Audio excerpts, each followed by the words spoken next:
Good evening, and welcome to a series of critical conversations that we're having on Scroll with Pi Consulting and Survivors Against TB. My name is Chapal Mehra, and I'm a writer and a public health specialist. And these critical conversations during these difficult times are meant to explore the many nuances of human life, but also the many stories that combine us.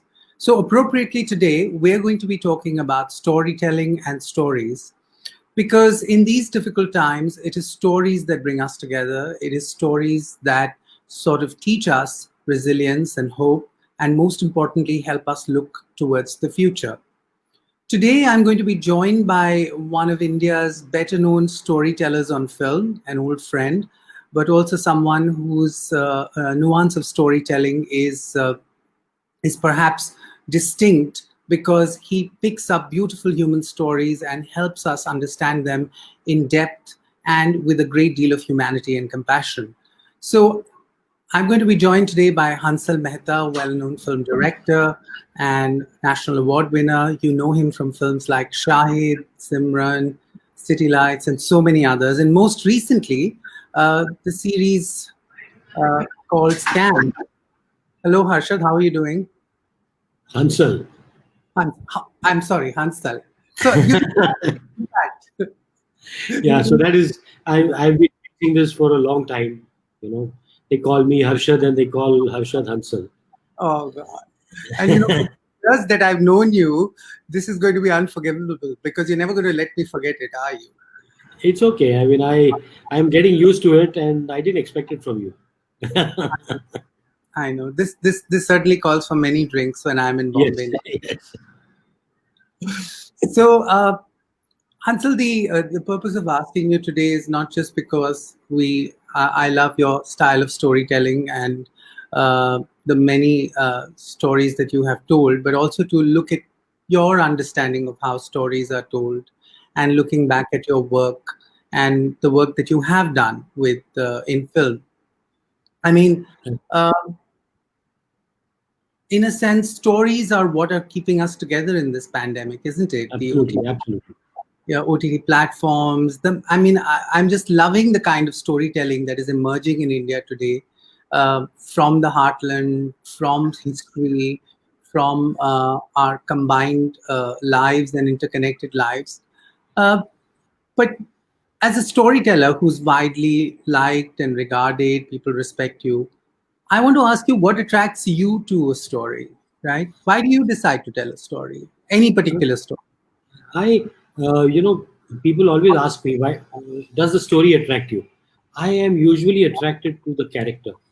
The character or the characters. For me, my entry into the story is that interesting character, the character's humanity, the possibility of understanding uh, our world, our times, through uh, a particular character.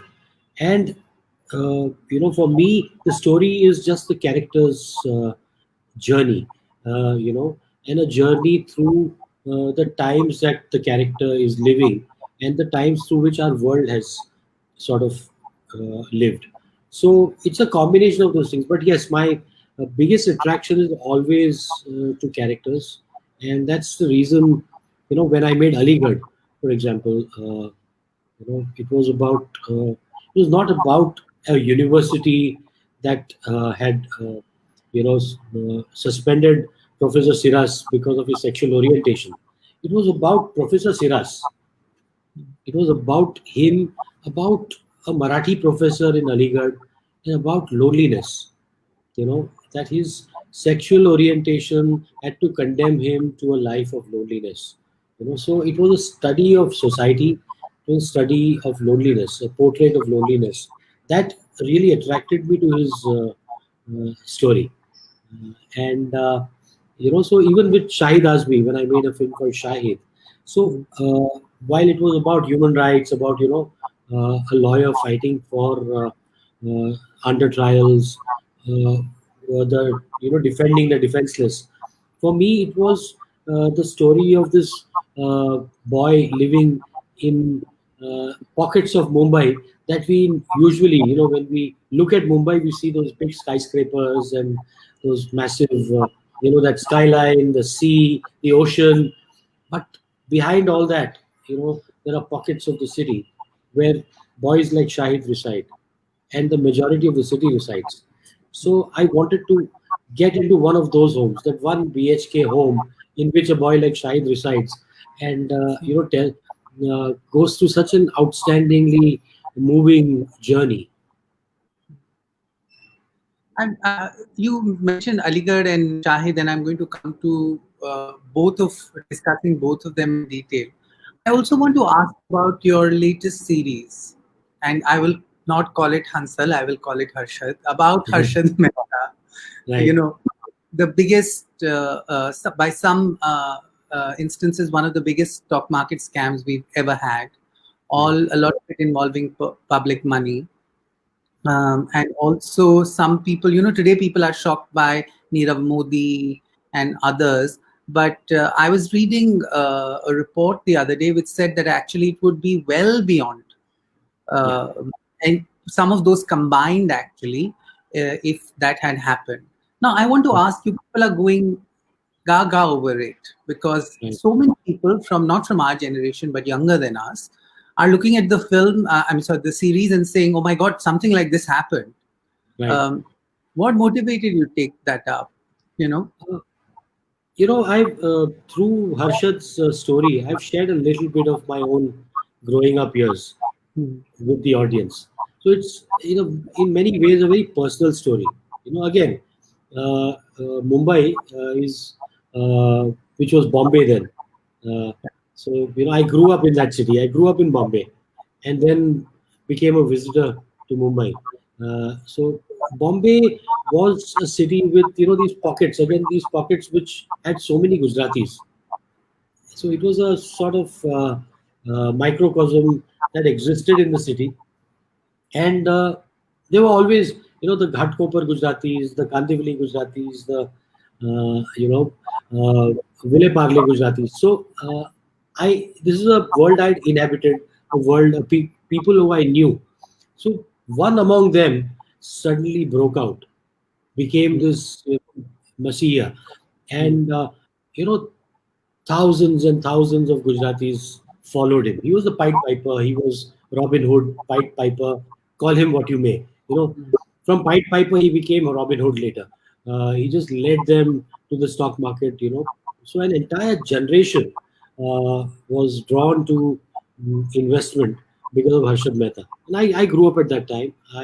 I stayed away from that because I was pursuing a life in computers, and but a lot of my friends did that, and so it's a story of my own aspirations somewhere.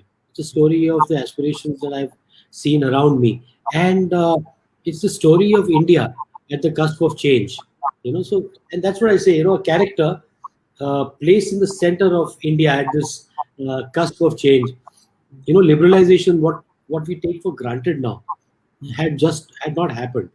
We were waiting for it. Was 1991. Narsimha Rao had just been sworn in, and we were waiting for things to change, the license raj to go away. So it's about India at that time. Technology had not taken over our lives yet. So, and also journalism. I mean, journalism did not, the way we know it today, it did not perhaps exist as much at that time. So, I thought it was also important to show what journalism was really meant to be through Sucheta Dalal's Yeah. story. So for me, it was not only Harshad Mehta; it was also, somewhere to tell people that journalism used to be, at least, about finding the story, about bringing out the truth and telling people about it. It was not about making noise. It was not about being rabble rousers. I mean, it's also interesting. I just want to say before I ask you my next question that we are asking Hansal live questions. So if you have any questions for Hansal, किसी भी तरह के आपके सवाल हो, तो आप हमें Facebook, Instagram, Twitter किसी पे भी पूछ सकते हैं. You can ask them those questions of Hansal on any of those three platforms. Uh, I want to follow up on the story of Harshad a little bit. because as I was watching it, I was struck by how well it was written. It was written beautifully, and there are so many lines which become iconic. Right. Like one of the lines that he says, which I loved, and which I think holds true in India even today, certainly in this political climate, is that he says, Hindustan में सबसे ज़्यादा क्या बनता है? Steel नहीं बनता, cement नहीं बनता, भगवान बनता है. We want a hero, and we want to keep raising that hero. Is that भगवान और heroes. हाँ, हाँ. And he was saying cricket में भी बन रहा है, film में भी बन रहा है, politics में भी बन रहा है. And so Harsha was the story of that hero who in the end falls, of course, but Yeah, it was a revolution when he happened. absolutely. And it's also so influenced, Harshad Mehta in a way was influenced. This is there's a social study in this, where people who grew up in that generation, where Amitabh Bachchan was this icon, the angry young man, in Trishul, rising uh, against all odds, going against his father, struggling against this whole class divide, you know. So Harshad was that quintessential Amitabh Bachchan fan. Somewhere he lived that dream of playing Amitabh Bachchan in Trishul. So he was he was a bit of a filmy guy, and that was the interpretation, of course. Harshad was known for his one-liners, but this was again brilliant writing, as you said, by my team of writers. Really gifted writers. So my brief to them was simple: that when we read Sucheta Dalal's book, The Scam, which was a work of very dense non-fiction. So I said, we have to convert this into a novel, into a page turner, into this has to read like a John Grisham novel. You know, reason I'm quoting John Grisham is because he's my unput down. He's like, if I'm on a long flight, I can read two John Grishams without really feeling very burdened. Yeah. you know, and at the same time, there's something in it for you. There's something simplistic, but something to hold on to. So I said, just make it. Let's make it like a novel, and that I think that has come through. That is something that has made the show so riveting. It's very. It's got so every episode is like a chapter that you move from one chapter to the other in Harshad's life, and in a very seamless manner. I mean, I also want to say this because this is something that we've discussed even when you were making Aligarh, right? Where you kept saying, I don't want this film to be only about human rights. Right. Because that's just one part of the story, really. There's the law and, it's being used to oppress somebody. But it is also a story about a man who just wants to live his life. I remember this conversation when you were Yeah. writing that script. And I was very Yeah. touched by it because you were putting the individual at the center of it, and then through the individual telling the story. You have this, Absolutely. sorry, sort of observational lens. Like, is that how you look at every story? Almost impartially waiting for it to evolve. Because many times I've seen your story the character starts telling the story slowly. In the Uh, I try to observe my characters. I try, the moment you have a slightly judgmental lens on the character, you cannot be too madly in love with your characters. You cannot, I mean, you can tell a story with passion, but you must. I try to stay away from judging my characters. So even if it's Harshad Mehta, for me, Harshad Mehta is a man who succumbed to greed, but he is also somebody who belongs to this class of people who are looked down upon. So that's why you have the bankers versus Harshad Mehta. So my story is a lot about class. They're also that how Harshad was looked down upon. So, but again, through that individual, I'm telling you the story of our times. So I always see myself as a chronicler of our times, but through these personal observations, observing these lives. Whether it is even uh, one very difficult film for me was the film that I made on. It was called Omerta on yeah, Omar Saeed Sheikh. Now that was a very difficult character to not judge and to just observe. But we managed to do that. We Rajkumar played it, like uh, he would play any other human character. And I try to just observe this character, follow the character, without being judgmental about him. And so that's a tight rope walk. Sometimes, you slip to either side. So, but it's because the person telling the story eventually is also human. In fact, I have a question on Umarta from somebody who's saying that how do you research and construct the kind of a humane frame for character like Umarta? And actually, there must have been a construction that you've done for other characters because Shahid is still kind of very on the right side of what we believe should be done. Can you hear me, Hansal? Yeah, I'm losing you at times. Yeah, now I can hear you. So I'm saying somebody just asked this question about how do you construct a humane frame, a humanity around a character like Umarta? Is it difficult? Yeah.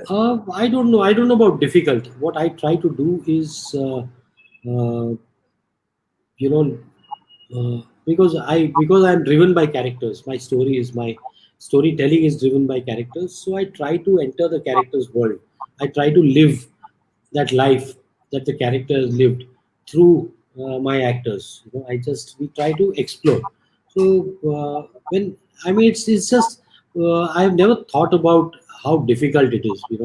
I mean that is half the. I'm sorry, we're losing you, Hansal. Um, I think we've just lost Hansal briefly. Yeah, I think we have him back. yeah. Oh, we lost you for a little bit. I know this is Mumbai, uh, Yeah. and poor infrastructure. This is the Well, Geo. This is the Geo internet network which never works. okay, all right. I, I'll Okay. I'll let that pass. Hansal. But So yeah, I wanted to ask you another question, which is around Harshad. Can you hear me? yeah, yeah, yes, Uh, I can. I wanted to ask you another question around Harshad because Harshad is like that poster boy. It's the lower middle class poster boy that inspires people throughout. He's not a big industrialist son. He doesn't come from the right class, and then he zooms ahead. Uh, how did you research? Because there's Suchita's version of the Right, story, which is a journalistic, dense documentation, bit by bit, about how public money and corruption were used, right? And then there is the human side. How did you explore the human right, side? right. A lot of it is from research that my writers did on Harshad with people that he knew, his friends. A lot of it is also borrowed from our own observations of similar people. So because the person himself is not alive to tell his story, and we had no access to Harshad's family. So I think a lot of it is imagined. A lot of it is, as I said, it's an exploration. We have tried to, from the available information, we've tried to construct the characters, all the characters. Each and every character, we've tried to construct it from the bits that were available in the book, from in public domain, or from people who knew them closely.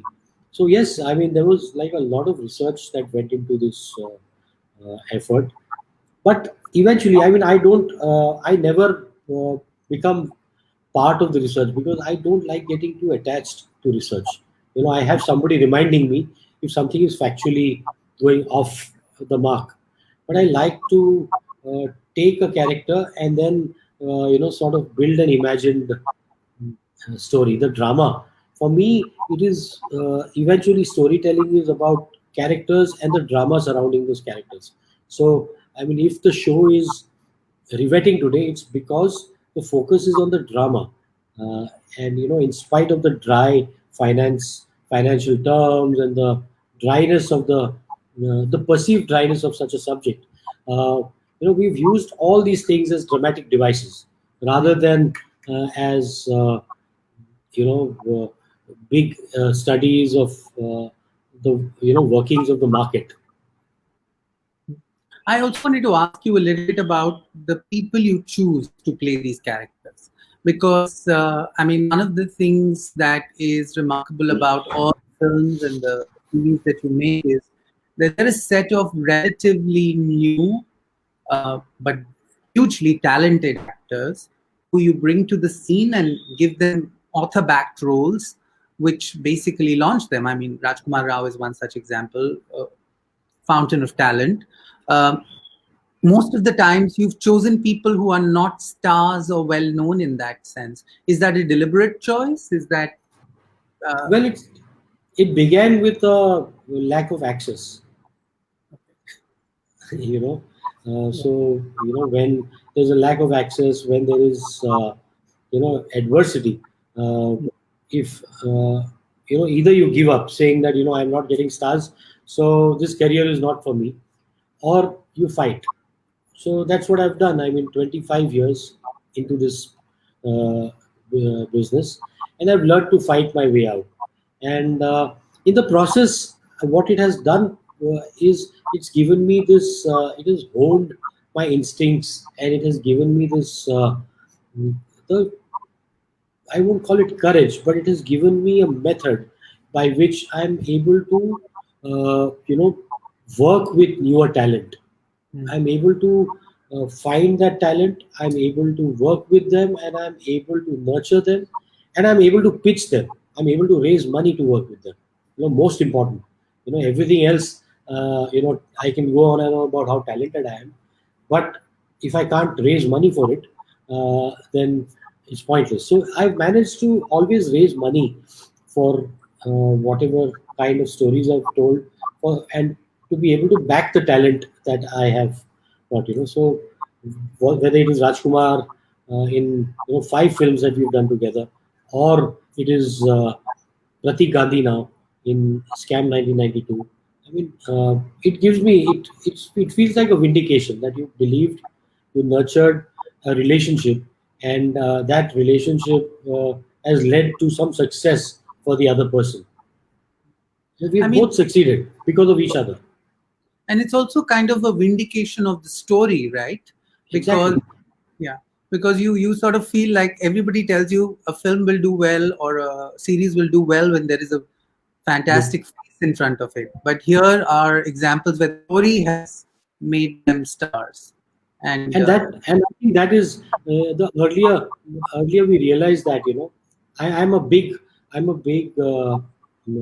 consumer of long form storytelling, mm, and the long form storytelling on OTT has proved one thing. Whether it is The Wire, Breaking Bad, Mad Men, you name some really landmark shows, and you realize that those shows and their scripts have created these new stars, new age stars that have come out, that have emerged out of this exceptional work. Whether you look at it, homegrown, a show like Patal Lok, the yeah.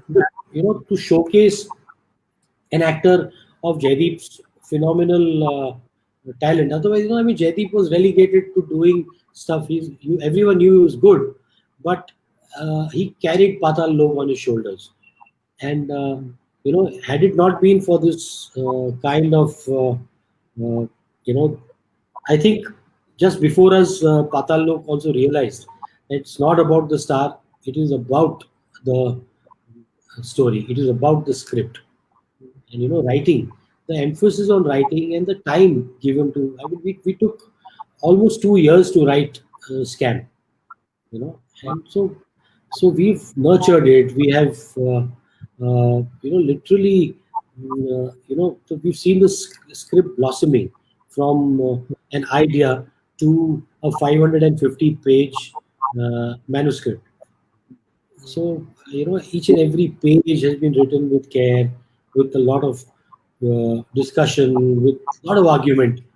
So it's all the result of that. So whoever, if people from the business watch this, they must understand that stories uh, being converted into scripts. It's great to have a good idea, but an idea becoming a great script, needs to be nurtured. It needs investment of time and money and a lot of patience. I mean, I have a few questions already coming, but I do want to ask you one question before I start taking them up. One is, of course, that the emergence of this OTT platforms. In fact, I had Arjun Mathur on a similar conversation a month ago, and he was talking about. I asked him that, would you have become a Bollywood star in a sense, because if it hadn't been for the OTT platforms, the kind of talent that we are seeing emerging, whether it is through Patal Lok or it is through Mirzapur or it is through Scam, is not something we would have seen anytime soon through the film industry very easily, right?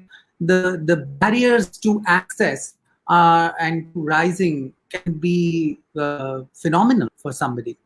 Yeah, yeah. It's unfortunately, we've built a business model out of a business that does not really prove itself, that keeps disproving itself time and again. uh, you know so just when you feel that one business model is working, three films fail and a new business model emerges. It's basically executives looking for a quick fix. uh, you know creative uh, the creative industries thrive upon innovation. They thrive upon this freedom of ideas, freedom of execution, and that is not possible if you are going to bind it down to a model. What is the easiest model? In the absence of safe scripts or stories, the safety net is a star. Like, oh, Yeah. you have this star, okay, to film bana lo. So this is lazy. This is lazy. I would say, business management. you know that you find the easiest. What is the easiest thing? I will throw money and throw. It's not my money anyway, so I will throw money at you, just get a star. And that has damaged the business immensely. Shekhar Kapoor, in fact, in between had been tweeting that studio executives must be taken through a film appreciation course. They must uh, go through, because very often, I mean, we encounter executives who, even if they have mm, been through some sort of film school or film studies, uh, they very soon succumb to this babu kind of attitude towards the creative aspect. I mean, nurturing, making films, making, telling stories is a lot about being a patron of the arts. Uh, you have to be a patron of the arts, and yes, you should expect a return on investment, but that is by minimizing risk, not by maximizing investment, and actually running a larger risk. You minimize risk.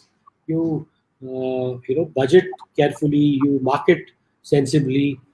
So the entire system somewhere was had been so flawed that I think these 6 months have given us a chance to introspect on that. I'm Suddenly, the entire industry collapsed like a pack of cards. and the entire model was actually, like you're saying, not story based or not even engagement based.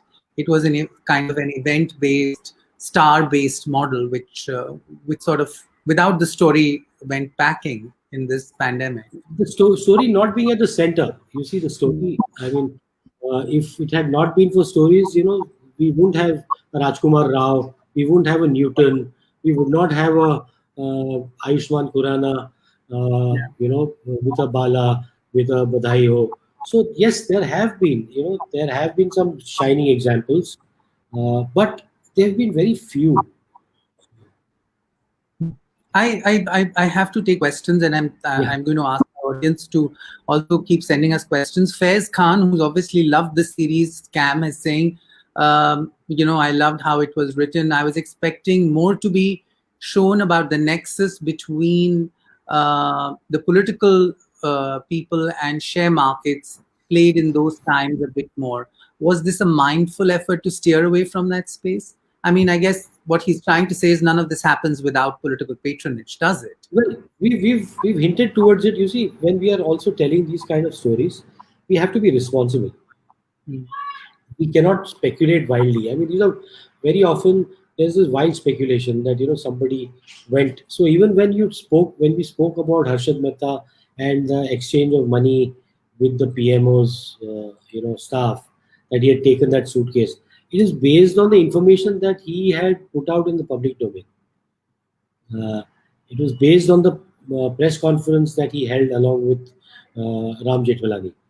So it cannot be when you're dealing with a true story and when you're trying to talk about systemic rot. I think whatever you are commenting, it needs to be done responsibly.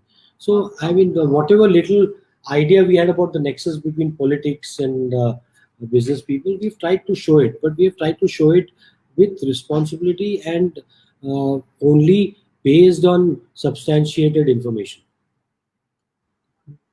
I also wanted to ask you a little bit about your own journey to filmmaking, because I think this discussion is going to be incomplete if I don't bring you to that, because you didn't start out as a filmmaker. You didn't want to be a filmmaker necessarily. I mean, you didn't get to be there. And then you are doing exceptional filmmaking work. Tell us a little bit about your journey of coming to filmmaking.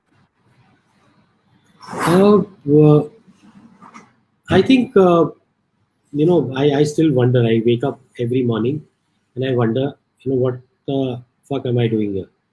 You know, it's uh, because it still feels like a total surprise. The day, just today I was driving in the car and I was telling my daughters about an actor who gave the first shot of my first film.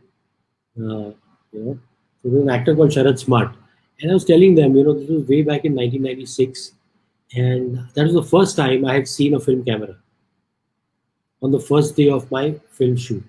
That was the first time I had heard the sound of a film running. So yeah, it's. I think I, while I'm quite agnostic about God and other things, but I have this belief that I had a calling, and the fact that I've been around for so many years. I made Khana Khazana in 1993, so I believe my first calling was food. I believe my first calling was cooking, and so I made Khana Khazana. But I realized that there was a bigger piece out there waiting for me. So I've sort of just landed up into situations where life has led me on. I've just uh, like the Devanand song में जिंदगी का साथ निभाता चला गया, you know. So I think that's what happened to me. I just went along with life, and when I don't know how I've made 16 films, how I've made so many shows, how I've spent these last 27 years since Khana Khazana was made. So yeah, but that journey, it's been an eventful journey. I was a computer programmer before that, and had absolutely no idea that I would be doing this. But I must tell you, I had an uncle, a very old uncle, who used to play chess with us, and he had a his hobby was astrology. So when I was 16, he wanted to teach me how to see horoscopes. And so he looked at my horoscope and he said, there's something creative, there's something to do with film. I don't know what it meant. And at that time, I was studying to be an engineer. So I said, maybe it's something to do with X-rays, maybe it's something to do with medical electronics, X-ray films. So yeah, but as he told me, and I never believed it. Hmm. And I want to ask you this, because everybody thinks that they have a calling, and I hope everybody finds their calling. But the initial years of struggle, because today everybody sees a success story. Everybody says, "अरे भाई बड़ी अच्छी फिल्में बनाते हैं, अपना niche create किया है."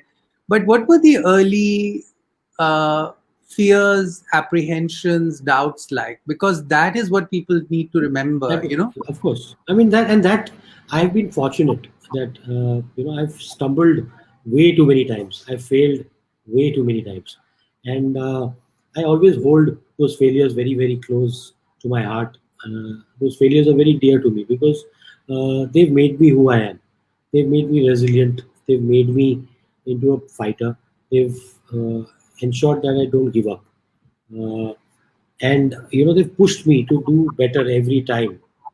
So if today's scam is a successful show, that it's meeting this kind of adulation and love, I think I owe it to, in a big way, to a film like Simran, which things did not go right in that film.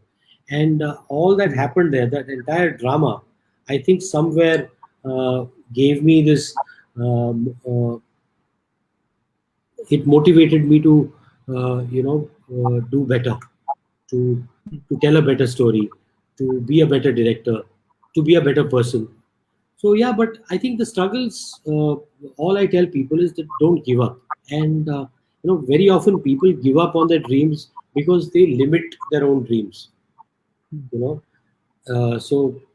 I mean, I'm sounding like some pop psychologist, but that's the truth. When I made Shahid, I had no money to make the film, and no stars wanted to work with me. We approached a few stars. They either met me, or some of them did not even meet me. They felt it was a waste of time. So ultimately, I mean, I found Rajkumar and I hit it off really well, and I felt that this is a talented boy. I should be making the film with him. I felt very strongly about it. My producer said, "Look, I don't have money," so we made that film in 35 lakhs. Now, Wow. I had people, yeah. So I had people with me who said that this film cannot be made in less than 4.5 crores. Now I had two options. One is to give up and say, "Okay, screw it, I'm not going to make it. Let me, live off my wife's salary, Hmm. uh, you know, and we'll see if something happens." Now, very often that's what we do, that you Hmm. sort of give up and then slowly, slowly start killing that dream within you. So I did not let the dream die. Uh, I said, if it's 35 lakhs, we'll make it in that. We shot it. I mean, there were 10 people who shot on that unit. So it was me, my son Jay, uh, who's a co-director in Scam, and we had the director of photography with two people, and some people, just couple of runners. That's it, and that was the entire unit that went and shot the film, and then the actors. So the actors were told that there's no makeup room, there's nothing, there's no makeup man also. So you do your own makeup, wear your own costumes, change wherever you find a clean place, just go and change. So our first task used to be, wherever we would go to shoot, to find a bathroom nearby where the actors could change and use the washroom. But yeah, we it was made with a lot of under a lot of adversity. It still took 11 months because to raise 35 lakhs, also I had to borrow money from my father-in-law. I had to, we used to raise money every day and then shoot. So 35 days of shooting took 11 months. But both Rajkumar and me uh, somewhere believed in what we were doing. There was a passion, and that passion sort of pulled us through that entire phase. And eventually, that one decision to work together, Rajkumar and me, and to make the film in that much of money, I think has made me what I am today. It won you the national award. I mean, a lot of Yeah. people should know this because a 35 lakh rupee film made with a crew of 10 people and sort of made over 11 months won you a national award. I and have a and it was acquired by Disney Pictures later on. So oh, we okay. then, after which we paid everyone. So everybody had worked free, so we paid little bit of money to everyone, and the film ended up costing 75 lakhs then. Okay. Now, I'm also wanting to go a little bit over a couple of questions that have come to us. There is one particular question and also a request. Somebody wants to be your assist you. So I'm going to Param thing. So I am going to send that request to you separately. But also Anurag is asking that what were the challenges you faced during Scam 1992? I mean, suddenly this series, suddenly everybody is seeing your work only for Scam 1992. I wish they would also remember Shahid and Aligarh and No, others. but it has led to people, actually finding my work. All my work, luckily, thanks to OTT, it's on all the platforms. So people have been visiting my previous work and realizing that okay, this guy is not bad. Uh, so I have no complaints, and I mean, scam is. I mean, it is. I'm very proud of what we made. Uh, it is again.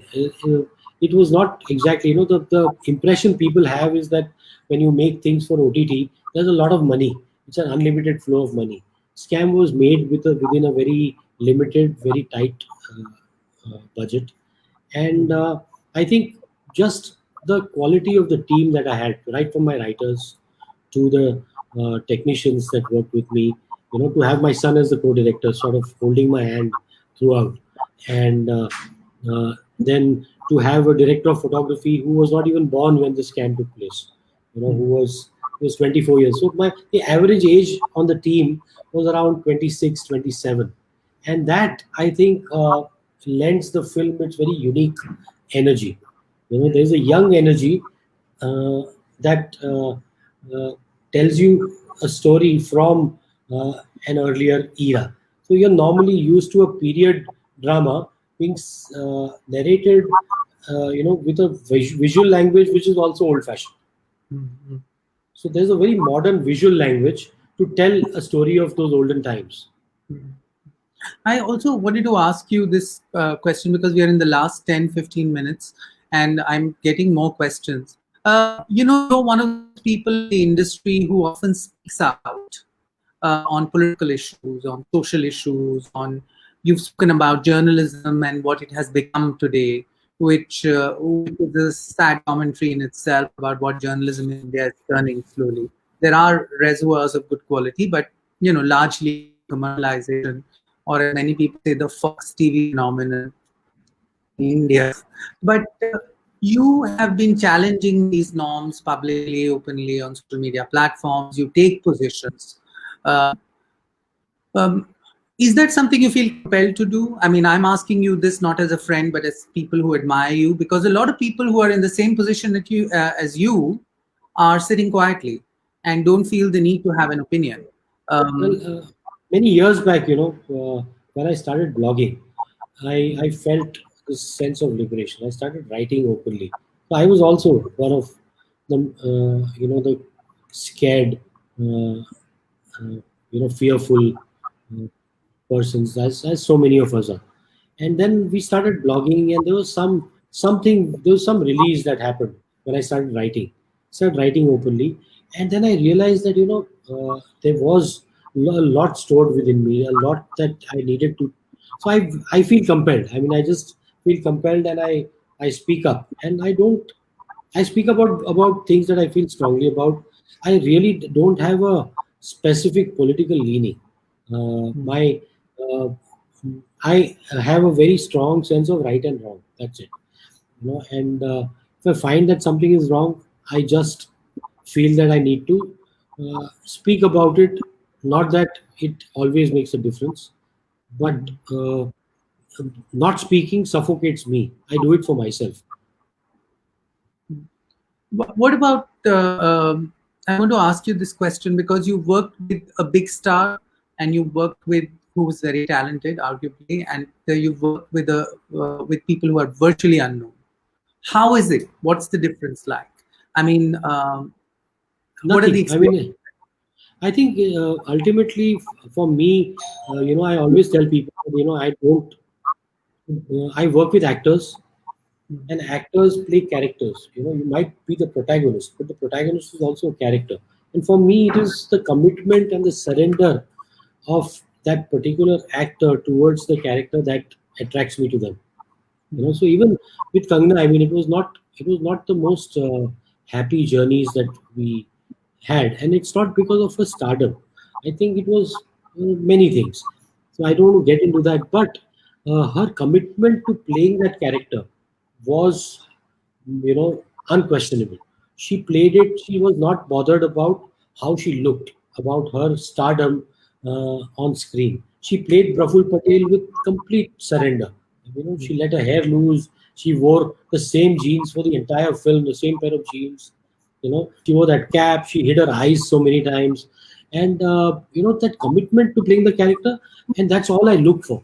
And uh, as long as I have the power to bring this exceptional talent together. I'm able to showcase so much exceptional talent that we have around us. I will continue doing that.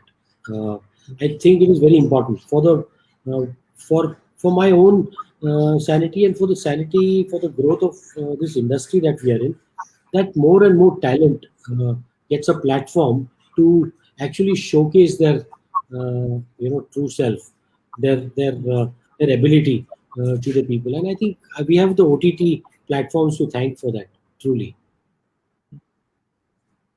I also want to ask you this question now. Recently, because of certain events, the film industry has been under a lot of attack.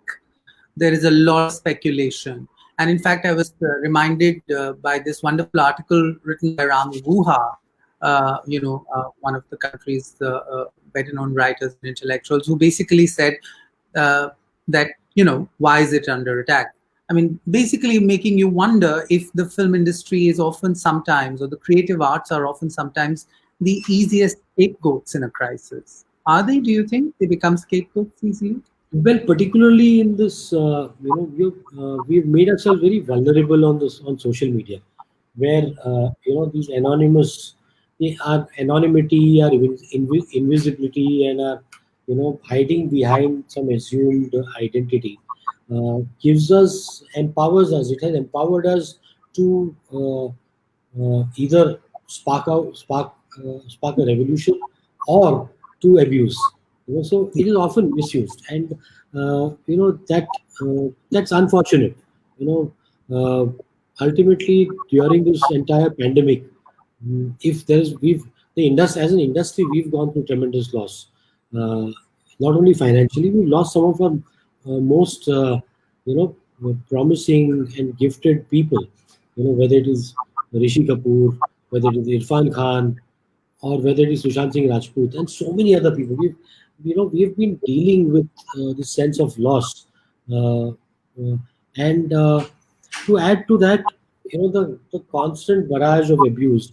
While we are striving to give you content, going through great risk to shoot, to be able to edit, to be able to deliver something to you, to deliver entertainment to you. It's entertainment. There's no better time uh, than Then this for us to be able to give you entertainment, to entertain you. So I'm not saying don't pat us on the back, but don't condemn us like this. You know, we are as human as everybody else, and and we make stories about you. So I felt, I mean, it was a time I felt really hurt. I felt very, very uh, bad, and I spoke about it. I was the only one who sort of took on some of the trolls. I also felt some of it was motivated, and it is sad. It's that the world has come to this, that we live in a time where there's a president of a democracy who makes all these statements on uh, Twitter. He uses Twitter to display his uh, prejudices, his intellect, and thank God he's on his way out. yeah, yeah. And I mean, it's a symbol of the times that we're living in. People, a lot of depravity and a lot of political toxicity has found expression on social media. I also want to turn to slightly more interesting stuff because we are being asked those questions as well. So let me ask you, and these were questions that I also wanted to ask you, a little bit about your peers' work or people who you admire. You know, like for instance, one of the questions is, who is one of your favorite directors? And when I say Indian cinema, I really mean across languages because there's work in other language cinemas which is often ignored but very spectacular.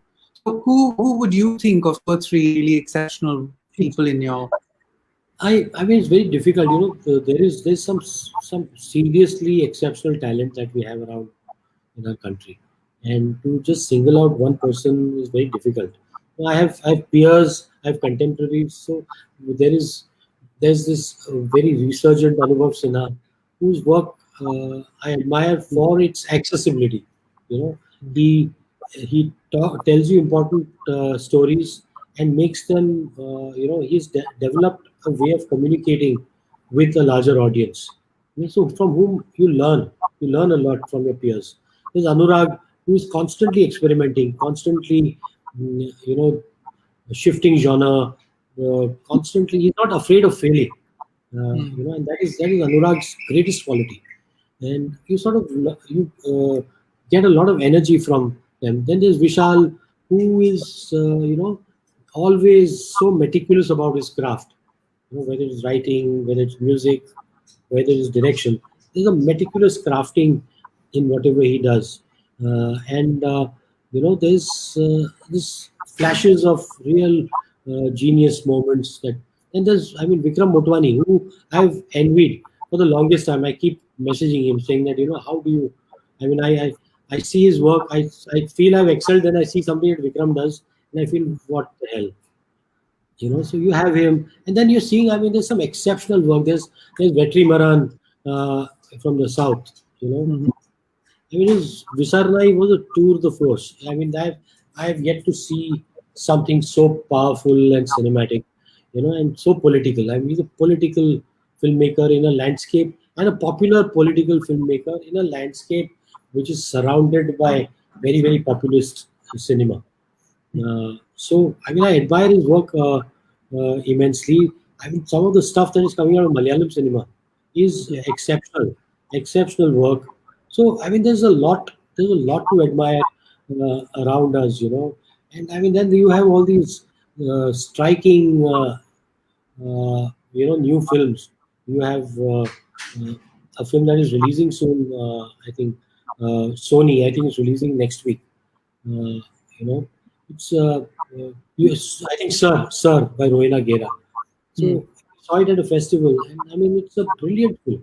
It's releasing finally next week. I mean, those every now and then a new filmmaker emerges, and there is this shift in there's a growth in the language of storytelling, and that's all. I cannot. I'll be unfair if I name one person.